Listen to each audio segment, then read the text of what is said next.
అందరికీ నమస్తే అండి. ఇది చికెన్ బిర్యానీ కాదు, మటన్ బిర్యానీ అంతకన్నా కాదు, meal maker biryani. Meal maker biryani చేసుకునే విధానం అంటారా? ఎట్లా చేశానంటే, మిల్ మేకర్ని వేడి నీళ్ళల్లో వేసి తీసి పక్కకు పెట్టేసిన.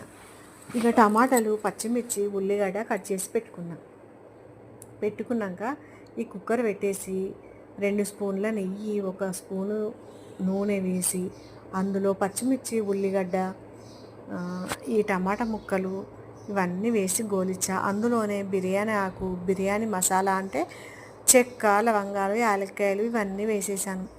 వేశాక ఈ టమాటాలు ఇవన్నీ వేసి మంచిగా మగ్గినాక కప్పుడు పెరుగు వేసుకున్నాను. పెరుగు వేసినాక రుచికి సరిపడా కొంచెం ఉప్పు, కారప్పొడి వేసాను. కారప్పొడి ఎందుకు వేసానంటే కర్రీ లేకున్నా కూడా ఇలాగనే తినేయొచ్చని కారప్పొడి వేసాను. 1 స్పూను కారప్పొడి వేసేసి బిర్యానీ మసాలా కూడా వేసి మంచిగా కలుపుకొని ఈ కడిగి పెట్టుకున్న బియ్యం, 1 అరగంట ముందు బాస్మతి రైస్ కడిగి పెట్టుకున్న ఆ బియ్యాన్ని కూడా ఇందులో వేసేసి 1 గ్లాసు బియ్యానికి గ్లాసున్నర నీళ్ళు పోసేసి మంచిగా మూత పెట్టుకున్న.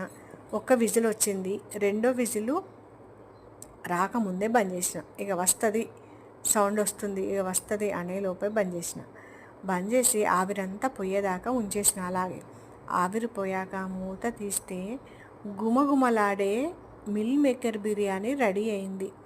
ఇందులో చికెన్ ముక్కలు లేవు, మటన్ ముక్కలు లేవు, కానీ బిర్యానీ కమ్మటి వాసన వస్తుంది. అచ్చం చికెన్ బిర్యానీ ఎలా ఉంటుందో అలాగే ఉంది. కానీ ఇందులోకి సూప్ లాంటివి ఏమీ చేయలేదు. చికెన్ పచ్చడి ఉంది చేసింది ఇంట్లో. ఆ చికెన్ పచ్చడి పెట్టుకొని తింటుంటే ఆహా, స్మెల్ మాత్రం అదిరిపోతుంది. సేమ్ అచ్చంగా మనం హోటల్లో తెచ్చుకొని తిన్న బిర్యానీ లాగానే స్మెల్ వస్తుంది. అన్నం కూడా మంచిగా ఉడికిపోయింది.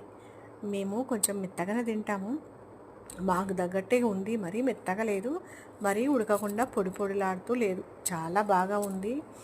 రుచి మాత్రమా అదుర్సిగా, తిన్నా కొద్దీ తినాలనిపించేలాగానే ఉంది. కమ్మగా ఉంది. ఎప్పుడన్నా మనకు బిర్యానీ తినాలనిపించినప్పుడు చికెన్ ముక్కలు, మటన్ ముక్కలు లేకున్నా పర్వాలేదు, ఇలా చేసుకొని తినేస్తే అయిపోయాయి. అయ్యో, నేను మర్చిపోయానండి, క్యారెట్ కూడా వేశాను. ఇప్పుడు ప్లేట్లో చూస్తే గుర్తుకు వచ్చింది, క్యారెట్ కూడా వేశాను. ఇక టకటక తినేద్దామంటే నాకు ఈ నోరు ఒకటి తెరవస్తలేదు నోరు. ఎందుకంటే ఈ బొక్క, ఈ చెక్కిళ్ళ దగ్గర బొక్క, ఆ బొక్క చెవు నరానికి ఒత్తి నాకు నోరు తెరవడానికి రావట్లేదండి. చూడండి, అక్కడ